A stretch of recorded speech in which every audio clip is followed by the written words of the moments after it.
Welcome to Incredible Crime Stories channel. Today's story is an extremely confusing and bizarre case you will enjoy.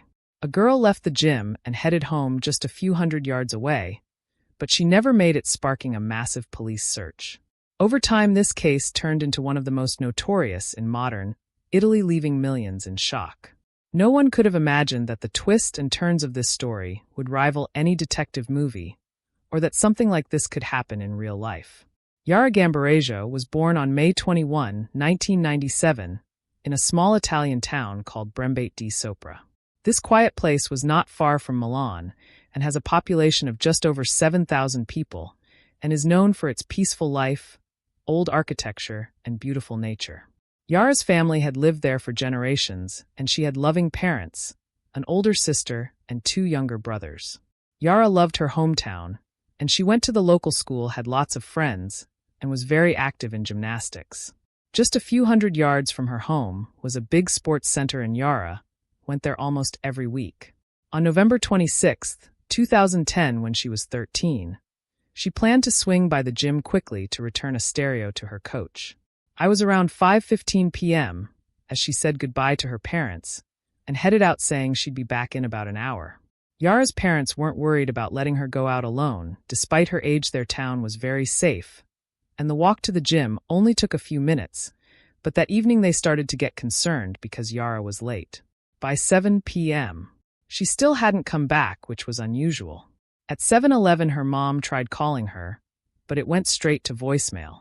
This really worried her parents, so they immediately contacted the police, and the case was referred to a police department in a larger nearby city about 7 miles away, and an experienced detective, Letizia Ruggeri, was assigned to handle Yara's disappearance. She immediately sent officers to the town to start the search, and also called in the military police for help. After talking with Yara's parents, they went to the gym to piece together her last movements. Yara's coach confirmed she had come by around 5:30 p.m. Her friends also said they saw Yara, chatted with her, watched her do some exercises, and then saw her leave for home. The police also learned that at 6:44 p.m. Yara had sent a text to a friend, which was the last time anyone heard from her, so the investigators determined that Yara disappeared somewhere between the sports complex and her home on her way back. They split into several groups, with one combing the streets and another searching for witnesses and other clues like CCTV footage. Several people who were near the sports center that evening reported seeing a girl who looked like Yara. They said she was speaking with two men near a red car, but the police couldn't confirm if it was really her. They searched the entire sports center, but didn't find Yara. Meanwhile, local and military police officers were scouring the streets, fields, and the banks of a small river running through the town. Firefighters and volunteers also joined the search, but no one could find Yara. The detective then brought in canine units, and the search dogs picked up Yara's scent from her belongings. But instead of leading the police from the sports center towards her home, the dogs indicated that Yara had moved in the opposite direction towards a small town called Mapello. The detectives also requested Yara's cell phone location data, which showed that her phone had connected to a tower in Mapello at 6:49 p.m., just 5 minutes after she sent a text to her friend.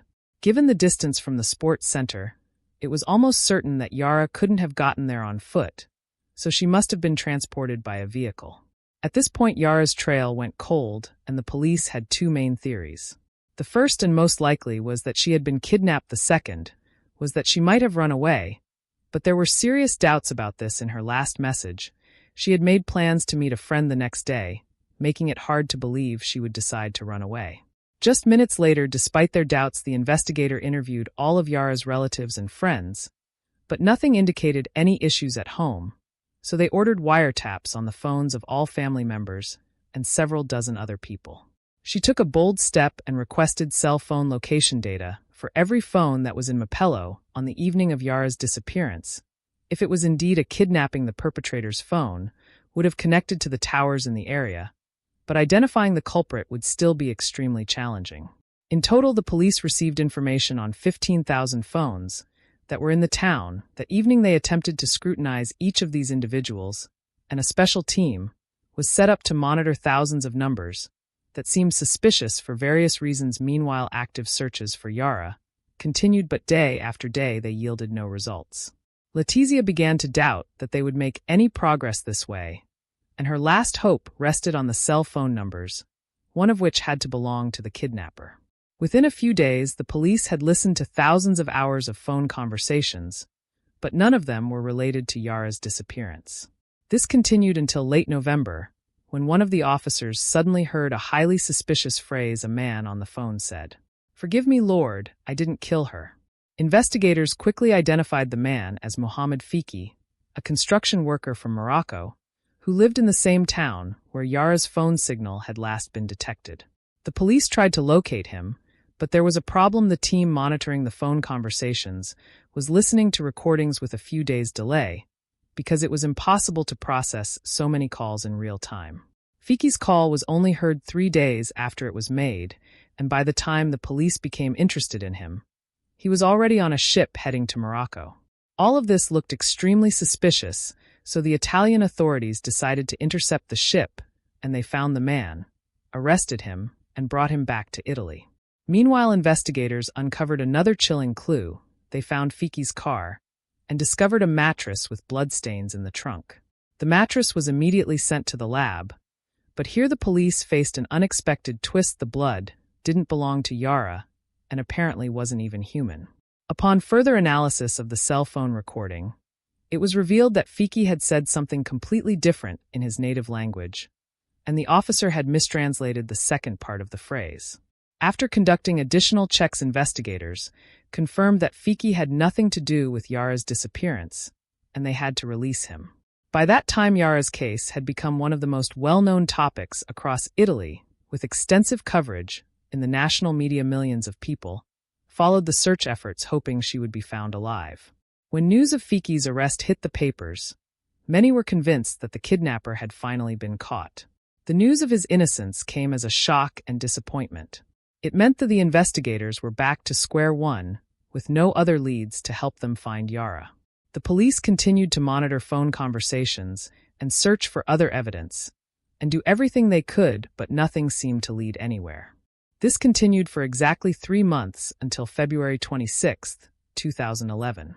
On that day, a man from a small town, 6 miles from Yara's home, went to one of the many nearby fields to fly his remote-controlled airplane, but the airplane had some issues, and he had to land it in a spot with tall, thick grass to prevent it from crashing into the ground.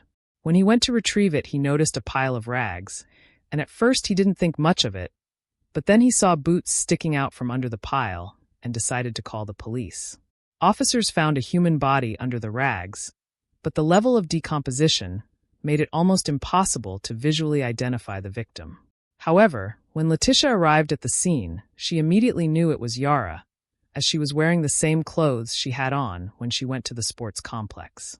3 months earlier, near the body, they also found her iPad house keys, SIM card, and the removable battery from her cell phone, but the phone itself was nowhere to be found. Italy's most renowned forensic pathologist was brought in to examine the remains and concluded that the cause of death was multiple stab wounds. She also found no signs of assault, but the fact that some of her clothing was removed led investigators to suggest that this was the motive. Experts also found fibers on the body that were commonly used in a specific type of fabric. This suggested that the killer might work in a related manufacturing facility somewhere in the area. Additionally, they found 2 foreign DNA samples, one on the victim's gloves and another on the battery of her smartphone. However, there were several issues, as the samples were quite small, making it difficult to extract a full profile. There were also no matches in the various databases, so the investigators found themselves at another dead end. But 2 months later, Letitia received an unexpected call from an expert at the lab, and they reported that upon further investigation of the victim's belongings, they had discovered biological material on her underwear, and the analysis yielded a full DNA profile of an unknown man with the killer's DNA. Letitia divided the officers into different teams and assigned them specific tasks. Some were responsible for collecting DNA samples from all of Yara's relatives, acquaintances, and everyone at the sports complex, while others focused on analyzing cell phone location data, compiling a list of numbers belonging to people who traveled from Yara town to Mapello that evening. They then started collecting their DNA samples. Given the scale of these tasks, She had to wait weeks for results, which were slow ink, coming even with 3 laboratories across Italy working on the DNA samples. The process could take years.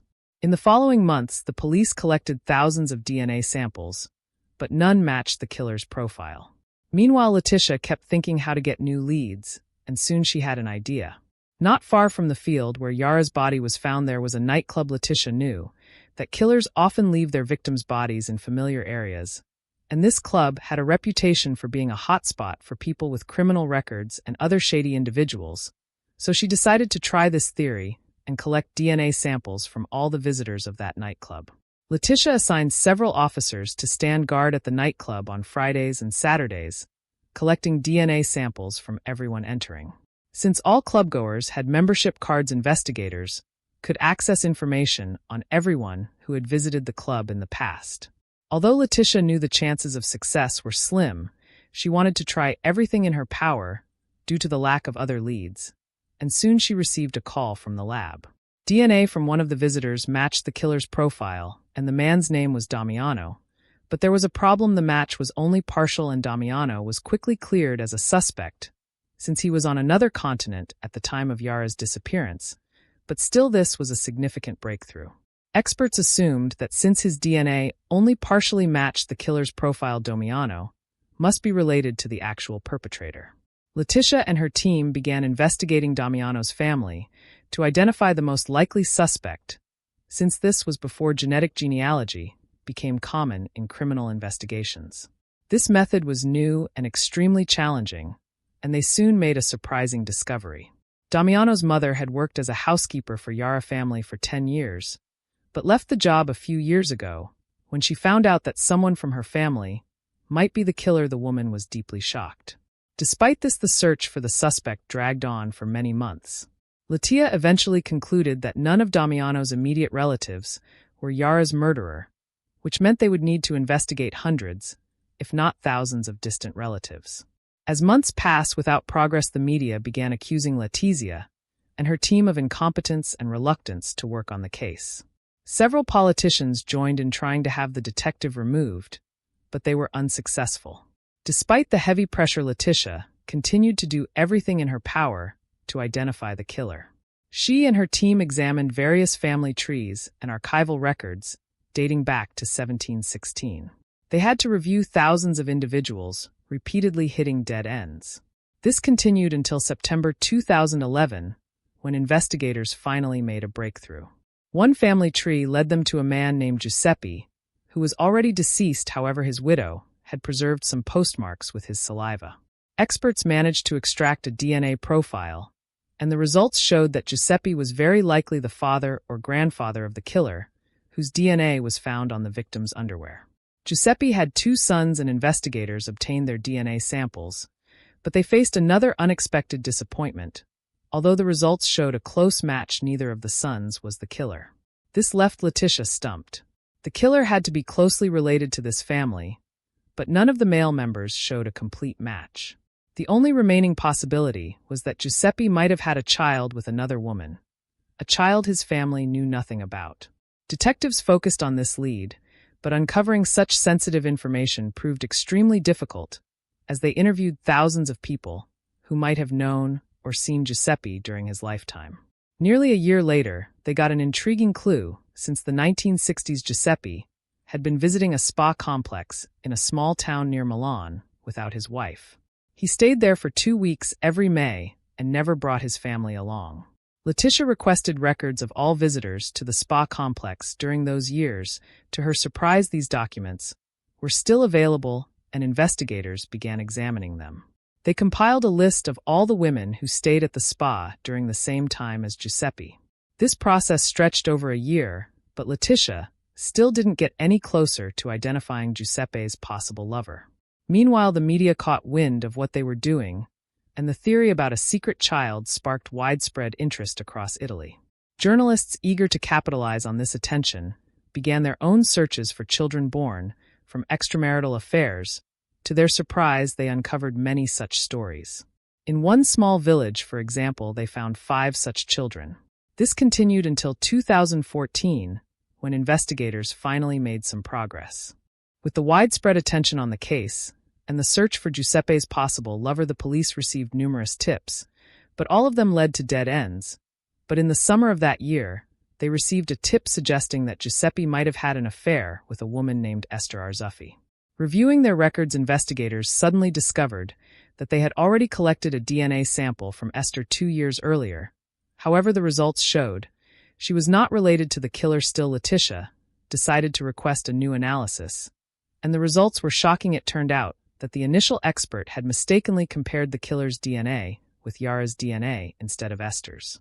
When a different expert re-examined the correct samples, they found that Esther was indeed the killer's mother.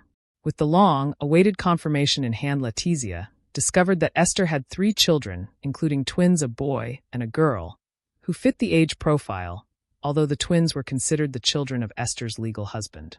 Investigators suspected that in reality Giuseppe was the biological father since the killer was clearly male. They focused on Esther's son at the time of the investigation. He was 42 years old, worked as a construction worker, and lived with his wife and children in Marpello, the same town where Yara's cell phone signal had disappeared. Letitia quickly came up with a plan to obtain his DNA sample without spooking him. She learned that he used a specific road every day and arranged a sobriety checkpoint. There, the man, unaware of the real reason, blew into the breathalyzer, which was immediately sent to the lab with his saliva. Almost 4 years after the murder, Letitia finally received long-awaited confirmation. His DNA fully matched the biological sample found on Yara's underwear. This man's name was Massimo Bassetti, and on June 16th, he was finally arrested. Bassetti denied any involvement in the crime and claimed he was innocent, so the case went to trial. During the preparations, investigators uncovered several alarming facts that indirectly implicated Bassetti. His browser history showed searches of an unaccepted nature related to minors on the evening of Yara's disappearance. His cell phone was located in her town, but was turned off at 5:45 p.m. and not turned on again until the next morning. Bassetti's car was captured on surveillance footage near the sports center on the same evening, just minutes before Yara vanished. The car had no license plates, making it difficult to identify the driver before. With Bassetti's arrest now, it was confirmed to be Bassetti's vehicle, and interestingly, fibers from his car seats matched the fibers found on the victim's body. The prosecution also called a witness who lived in Yara's town, and the woman testified that on the evening of the disappearance, she had gone outside to take out the trash when she saw a car speeding by her house. According to her description, the vehicle resembled Bassetti's car, and she saw a child inside. She added that she heard screams coming from the car. Police also discovered that Bassetti frequently stopped at a pizza restaurant on the same street as Yara's home. This suggested that he might have seen her long before the abduction and possibly had been planning the crime in advance. Regarding the surveillance footage, Bassetti claimed he was simply driving home from work that evening, but investigators found that he did not work that day, which was confirmed by his colleagues' testimonies, CCTV footage, and cell phone location data. The trial began in the summer of 2015, a year after Bassetti's arrest, and it quickly captured the attention of millions across Italy. While most people were sure that Bassetti was the killer, no one could have anticipated the twists this trial would reveal. The prosecution's version was clear. Bassetti had likely been watching Yara for days or even weeks before deciding to abduct her after she left the sports complex alone. He then took her to the field where her body was later discovered and killed her. The main theory was that Bassetti had intended to assault her, but for some reason he didn't go through with it. Bassetti's wife testified that he was home with the family having dinner at the time Yara went missing, but this was contradicted by CCTV footage near the sports complex, and 3 witnesses who saw Bassetti's car at the time he claimed to be at home. The defense argued that their client was innocent. Bassetti himself claimed he often had nosebleeds, which could have gotten on his clothes and tools. His lawyer suggested that the real killer might have somehow come into contact with Bassetti's blood before the crime, which then ended up on the victim's underwear. The defense also challenged the DNA evidence, claiming that a mistake might have been made. They explained that there are 2 types of DNA, one that changes significantly between relatives and another one that changes very slowly over generations. The DNA found on the victim's underwear was of the slower changing type, so the defense argued that it could belong to anyone related to Bassetti, whether close or distant. The prosecution's experts countered this, insisting that Bassetti's DNA matched the evidence beyond any doubt. During the trial, the defense's main argument during the trial was a bombshell that caused a huge stir. They named a new suspect, a gym instructor named Sylvia. It turned out that after the body was discovered, experts found Sylvia's blood on the sleeve of Yara's jacket. Sylvia's father revealed that when she came home after Yara's disappearance, she had been crying all night. Investigators also discovered that Sylvia had sent a few messages to her brother on that evening, but both of them deleted it shortly after, so the content of the messages remained unknown. Sylvia herself claimed she couldn't remember why she acted that way. She had written to her brother, or how her blood ended up on Yara's clothing. In court, she refused to answer questions, just saying, "I don't know." Despite the lack of any clear explanation for these unexpected revelations, there was enough evidence to convict Bassetti, and in the summer of 2016, he was sentenced to life in prison. His lawyers were unable to overturn the verdict, and it's worth mentioning that the day after the verdict, his wife visited him in prison and confessed that none of their 3 children were his. Admitting she had been unfaithful with several other men, it's also notable that Esther's 3rd child wasn't from her legal husband or Giuseppe, but from another man. Since then, Bassetti has remained in prison, but the story of Sylvia and her blood continues to trouble many who followed the case. Some people find it so suspicious that they question Bassetti's guilt and suggest that he might have been wrongfully accused, with the DNA evidence potentially being manipulated. Nevertheless, this case remains one of the most high-profile in modern Italian history, and all evidence was carefully examined by the country's leading experts, making the likelihood of Bassetti's innocence extremely low. Share your thoughts on this story in the comments section, and don't forget to press the like button if you enjoyed the video. Thanks for watching, and until the next one.